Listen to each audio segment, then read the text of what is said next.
We are in Williston, North Dakota. Well, a lot has changed here. This used to be crew change along the high line from Minot to Havre, but they really, I'd say about half the trains stop here now.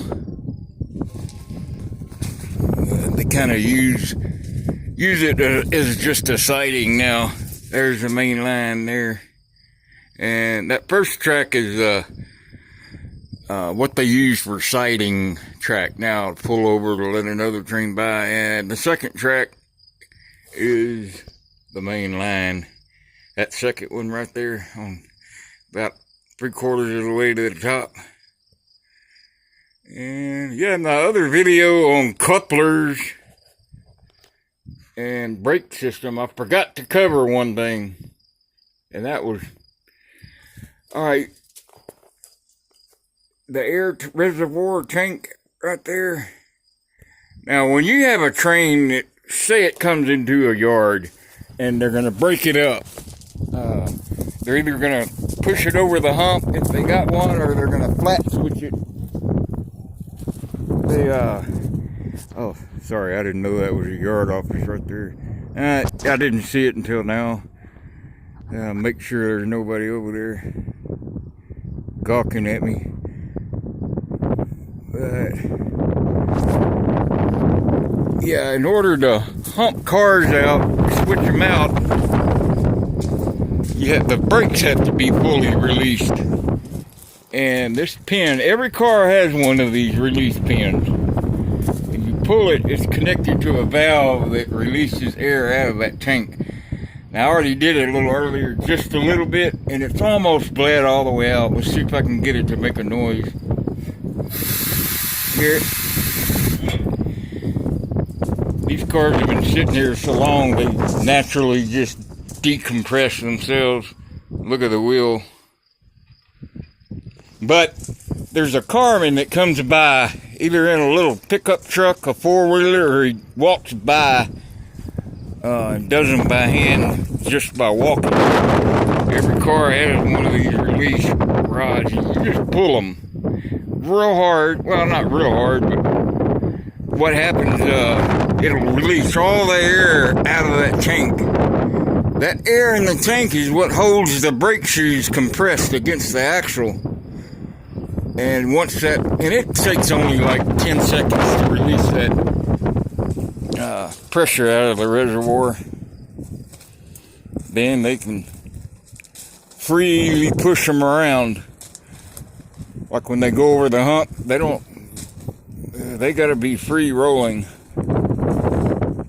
And these cars here, these are just some old buffer cars. They put one or two of them between the lead locomotive and the ethanol trains. And then if they got a DPU on the back, they'll put one as the last car on all the ethanol trains. And if that engine ever derails, it's like a safety buffer. Like if the engine derailed and caught fire, well, they got that car that's between that first tank car and the engine. God, this is the first cold snap of the season. We're supposed to get down to 41 degrees tonight. So when Ron dropped me off, he gave me one of his Carhartt long sleeve shirts. That way, I got some kind of protection against the cold. But it's supposed to get back up in, like, I think 60 something tomorrow. This is just a piece of the yard on the north side of the main. Yep. Whoa, somebody made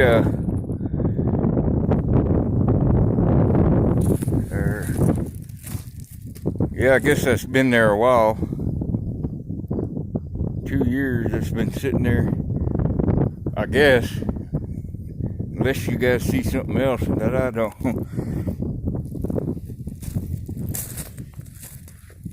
Yeah, Williston. We rarely ever got off, or I never really got off in Williston. It just really was nothing I needed when usually I'd get on in Fargo and ride all the way to Haber. Get enough food and water there in Haber.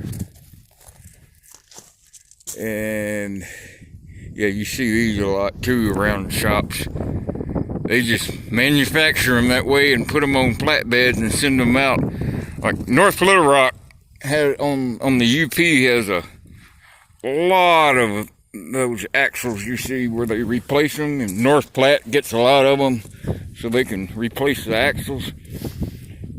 They just lift one end of the car with it's usually a crane that'll come out and its own train wheels, but sometimes they'll get a portable crane that comes in on a regular vehicle. Jack one end and they simply roll that axle out and roll the other one back in. They're evergreen. That's for all the tools and stuff kept for storage. Yeah, these axles weigh 3 tons a piece, and I've never seen anything but Timken bearings. Can't spin it. They're brand. Wait, these. I can't. No, these aren't new. These are actually old wheels. Because when they're new, they're almost. You see that lighter color rust. The entire axle is all that color. But since they're used, they're coated with dirt and grease, which kind of actually protects them. The only thing that really rusts right away is a shiny surface.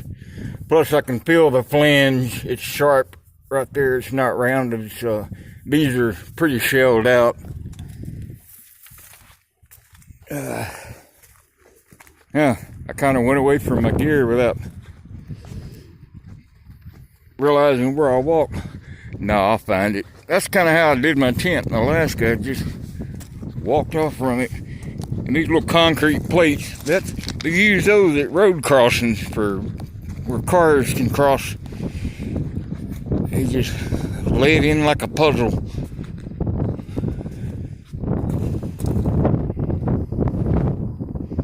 That Omega.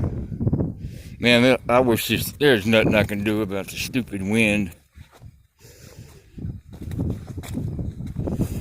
Yeah, and on the other side, that hopper over there, they use that fracking sand.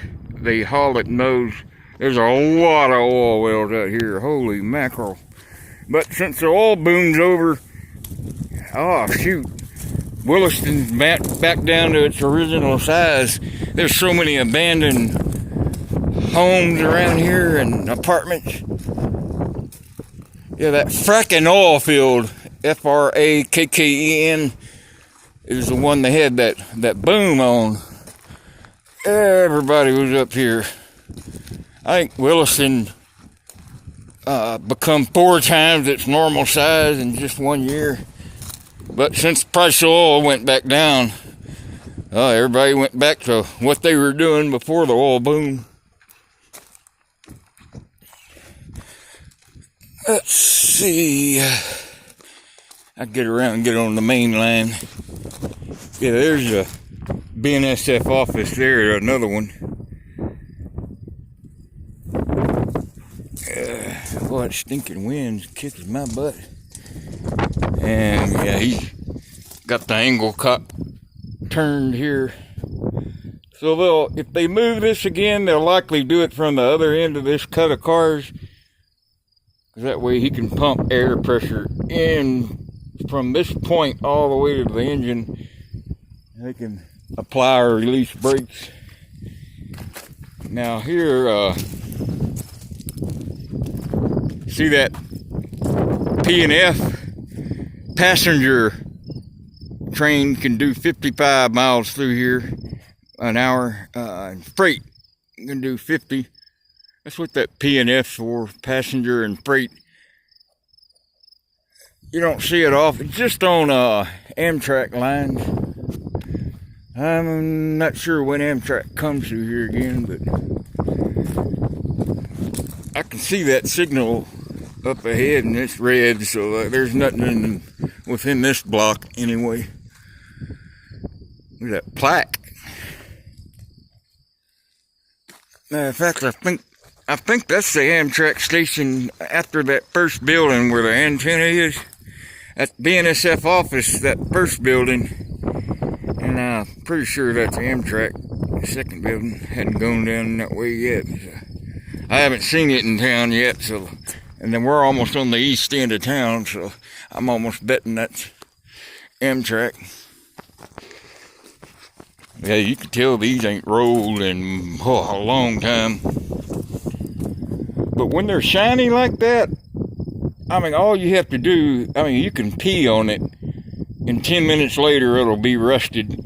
But in order to get that much thick rust, it's probably been here a couple of months, maybe 3. And the rail sure ain't seen anything in a while. It's got bird doo-doo on it, so. What are the chances of a bird turd being on top of a rail right there? It's probably a bird walking on the line.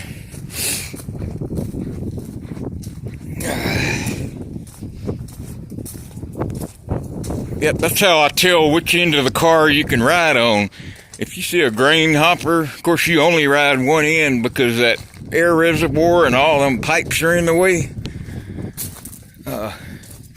See, that would be the end you could ride if you had to. But I'm talking about if this was a grain hopper that had a full floor and none of them holes was there. You get on the end without that release rod sticking out. Because that release rod's always on the end with the reservoir tank. That's how you know what end has all that braking assembly and tank that's always in the way. I've ridden them just to get out of town. See how much harder you got all that, the braking reservoir pipes that come out. That's kind of a hassle. But the brake pen, you always, as the train's coming along, you just look, some of them stick out about that far, and you can see which end's pointed, because if it ain't got that release rod on the other end, you know that's a better end to ride, more room.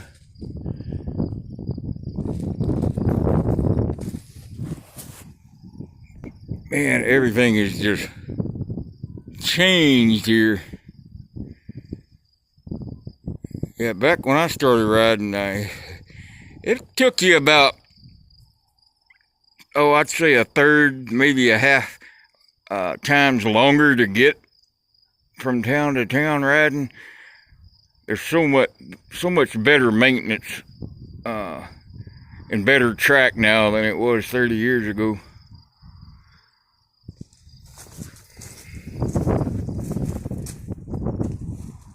That's why they took out Williston as a crew change, because they can go Havre to Minot now in the same time as they used to go Havre to here and then here to Minot.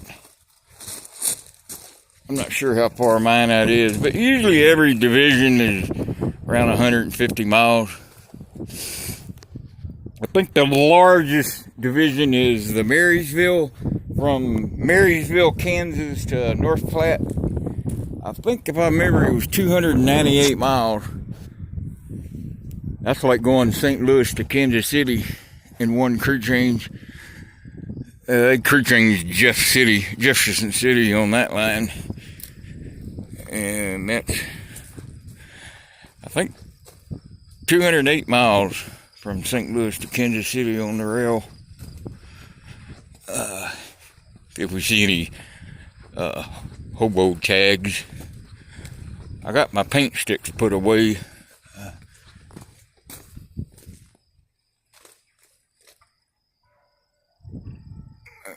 What's that, Poppy or Poopy?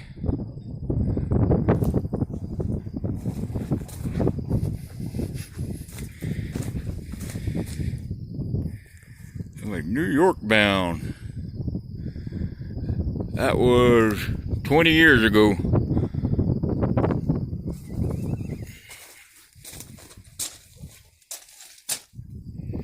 I just can't read it. It looks like it says noun.